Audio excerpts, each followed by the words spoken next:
हुए इसको 5 दिन का कर दिया।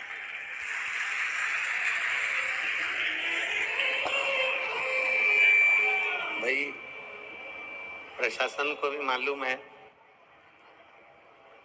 कि इतनी सारी माताएं कथा में आएंगी और आप सभी का 20 तारीख को करवा चतुर्थी का व्रत रहेगा, तो प्रशासन भी ये विचार करा कि सब माताएं अपने अपने घर पर रहकर करवा चौथ का व्रत करें, इसलिए कथा 5 दिवसीय प्राप्त हुई। आवाज सही नहीं आ रही है।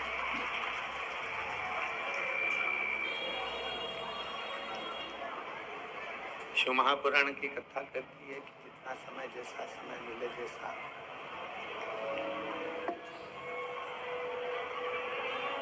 उसको वापिस उसमें फिट कर दो, बड़े वाले में। हाँ करो।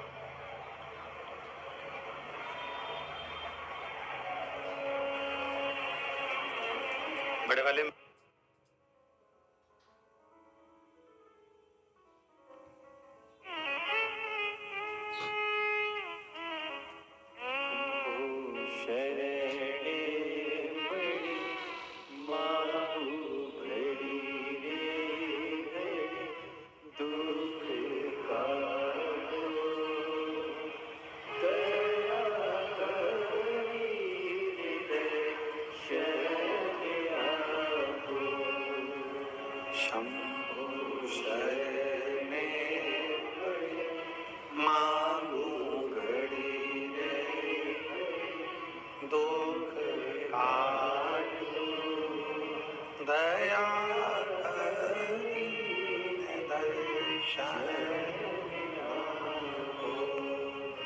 शंभो शरणे मांगू घड़ी दुख दया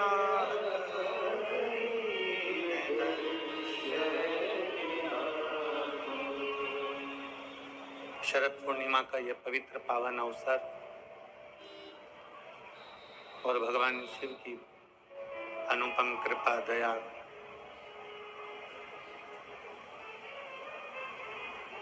आप सभी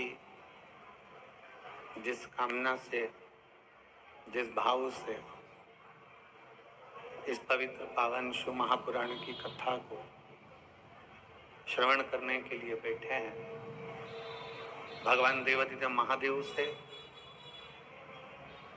चंद्रेश्वर सोमेश्वर शिव महापुराण की कथा के इस पवित्र अवसर पर बाबा से यही प्रार्थना है कि देवाधिदेव महादेव आपकी झोलियां खुशियों से भरे और भाव से जो कथा श्रवण कर रहे हैं सबकी कामना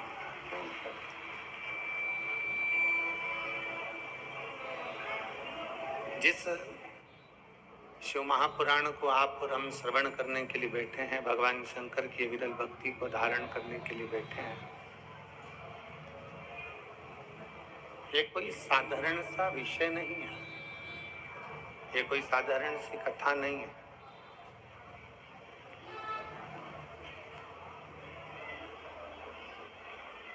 चौबीस 24,000 श्लोक का अपार समुद्र है और 24,000 श्लोक के इस अपार समुद्र में से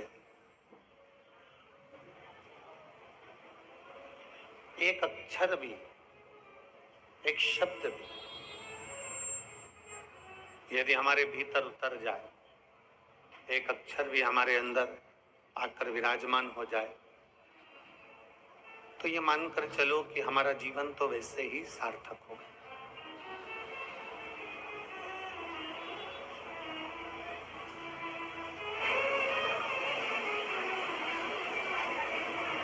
कथा में शिव महापुराण के माध्यम से जो आप और हम 5 दिन इस पवित्र शिव महापुराण की कथा का लाभ लेंगे, उसमें प्रयास ये करो कि अपनी चित्त वृत्ति को, अपने मन को, अपने विचारों को, अपनी दृष्टि को शिव से जोड़ने का प्रयास करो,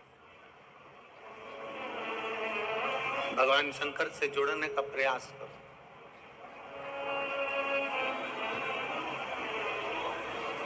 जितनी देर कथा के अंतर्गत बैठो, जितनी देर भगवान शंकर की कथा को श्रवण करने बैठो, उतनी देर अपने मन को, अपनी चित्त को, अपनी वृत्ति को ऐसा मानकर बैठो कि हम साधारण कहीं बैठकर कथा नहीं सुन रहे, हम कैलाश अधिपति के चरणों में बैठकर, कैलाश की भूमि पर बैठकर कथा का रसतत्व ग्रहण कर रहे हैं।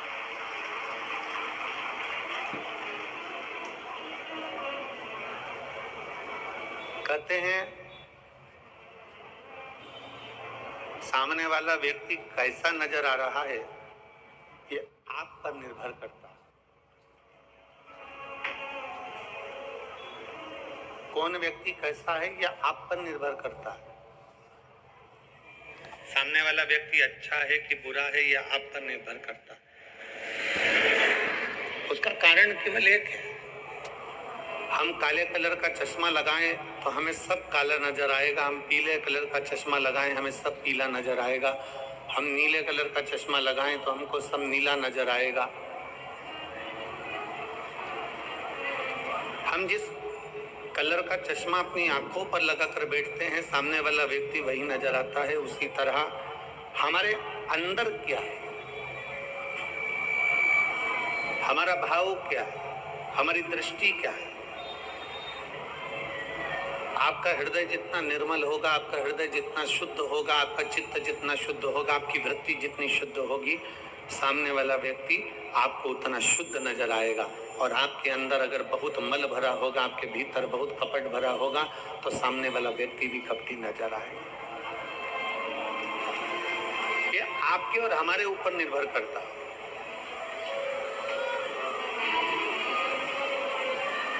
ये आपके और हमारे ऊपर निर्भर करता है कि हमें सामने वाला व्यक्ति कैसा नजर आ रहा है। और तेरी कृपा बिना न हिले एक भी अणु, लेते हैं श्वास तेरी कृपा से अनूतन। बखान क्या राखों के ढेर का, चपटी भभूत में खजाना कुबेर का। हे गंगाधर मुक्तिवान ओंकार, भोले ओंकार, आयो शरण तिहारे शंभु तार। बखान क्या करूं मैं राखों के ढेर का, चपटी भभूत में खजाना कुबेर का। हे गंगाधर मुक्तिवान ओंकार, भोले ओंकार, आयो शरण तिहारे शंभु तार।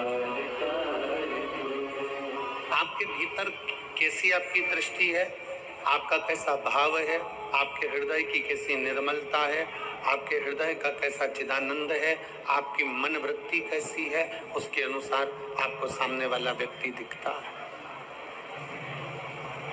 आप शुद्ध भाव के हैं ना। आप अगर निर्मल भाव के हैं, शुद्ध भाव के हैं, तो आपको सामने वाला भी शुद्ध ही नजर आए। आप निर्मल भाव के हैं तो आपको सामने वाला व्यक्ति भी निर्मल ही नजर आए। शिव कथा करती क्या है?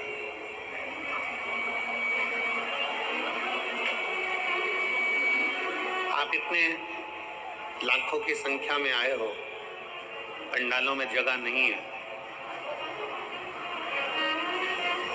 बड़े बड़े पंडाल समिति ने लगाए, पर इसमें आप समा नहीं पा रहे। भले आप बाहर बैठे हैं, पेड़ों की छांव में बैठे हैं, चाहे जहां आप बैठे हुए हैं, पर जरा विचार करिएगा, शिव महापुराण की कथा क्या करती, शिव तत्व क्या करता। शंकर भगवान को चढ़ाया गया एक लोटा जल क्या करता है?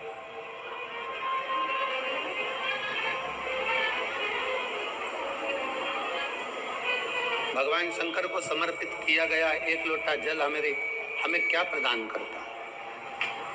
भगवान शंकर की अविरल भक्ति हमें क्या देती है? हमें क्या प्रदान करती है?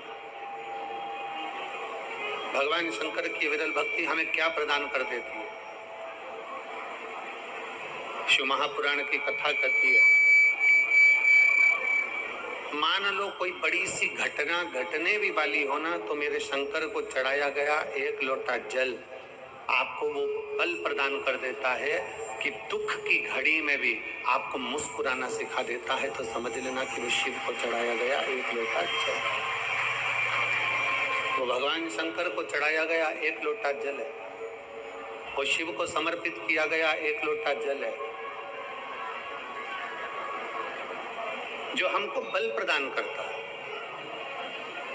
जो हमको शुद्ध भाव प्रदान करता है।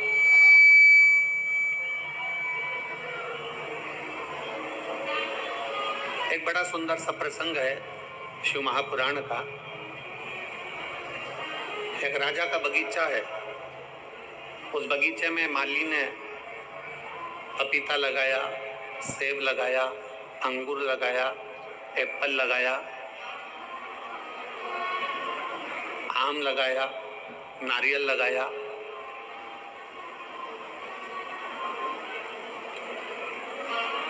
माली ने बहुत सुंदर बगीचा तैयार करा। जितने शिव महापुराण की कथा सुनने के लिए आए हैं, बड़ा ध्यान लगाकर सुनना। 5 दिन है केवल आपके पास में।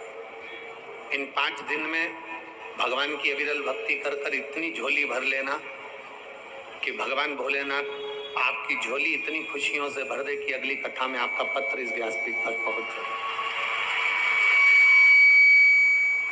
बहुत भाव से सुनिए, बहुत प्रेम से सुनिए, बहुत स्नेह से सुनिए। राजा का बगीचा है और राजा के बगीचे में माली पपीता भी लगा रहा है, सेब भी लगा रहा है, आम भी लगा रहा है, जाम भी लगा रहा है, नारियल भी लगा रहा है। उस बगीचे में माली ने सब कुछ लगाया, अंगूर भी लगाया, मौसम्बी भी लगाया, संतरा भी लगाया।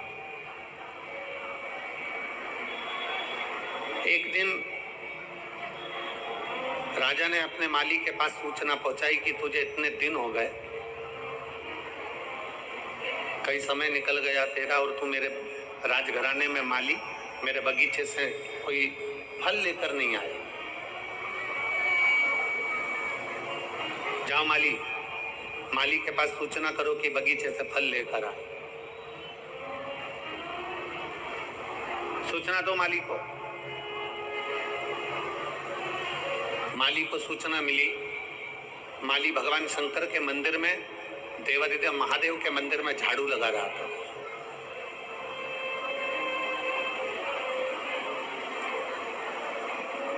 शिव की चौखट पर चले जाना, शंकर के मंदिर तक चले जाना, शंकर की अविरल भक्ति को धारण कर लेना, शंकर भगवान के चौखट पर पहुंच जाना, शिव महापुराण की कथा तक पहुंच जाना, या भगवान शंकर के मंदिर में जाकर एक लोटा जल समर्पित कर देना, या झाड़ू लगा देना, या पोछा लगा देना, ये कोई साधारण नहीं है।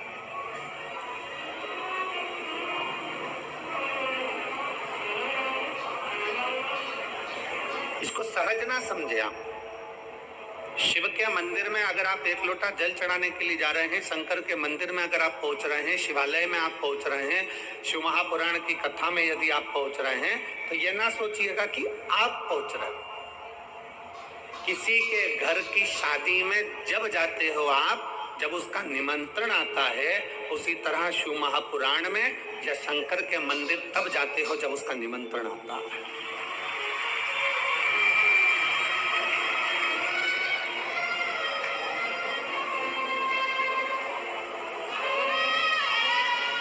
पूरा फिरोजाबाद का प्रत्येक व्यक्ति इस कथा में आकर बैठ जाएगा क्या? नहीं।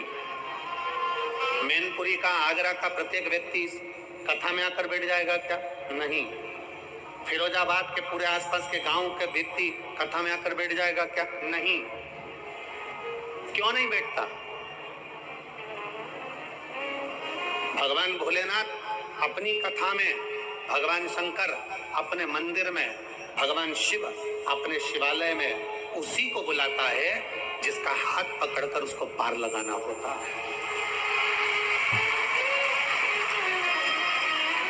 जिसका हाथ पकड़कर उसको पार लगाना है, उसी को अपनी कथा तक, उसी को अपने शिवालय तक, अपने मंदिर तक, अपने देवालय तक वो बुलाता है।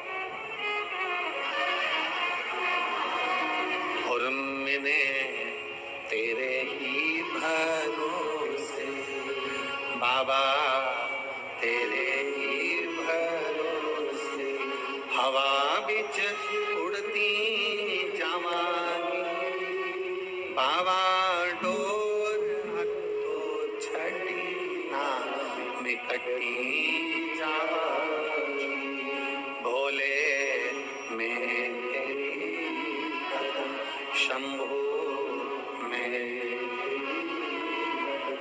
शिव बुलाता उसी को है जिसका हाथ पकड़ना होता है। शंकर मंदिर में जल उसी से चढ़वाता है जिसका हाथ पकड़ना होता है। शंकर अपने मंदिर में झाड़ू उसी से लगवाता है जिसकी झोली भरना होता है। शंकर अपने मंदिर की सफाई उसी से करवाता है जिसके दुख परमात्मा भोलेनाथ को साफ करना होते हैं, नहीं तो परमात्मा बुलाता भी नहीं। आप में से कितने लोग हैं जिन्होंने मैनपुरी की कथा सुनी है? हाथ उठाओ जरा। अरे राम, धर लो, वापिस धर लो, वापिस धर लो, वापिस धर लो। अच्छा, अब ईमानदारी से बताओ, मैनपुरी की कथा तुमने सुनी,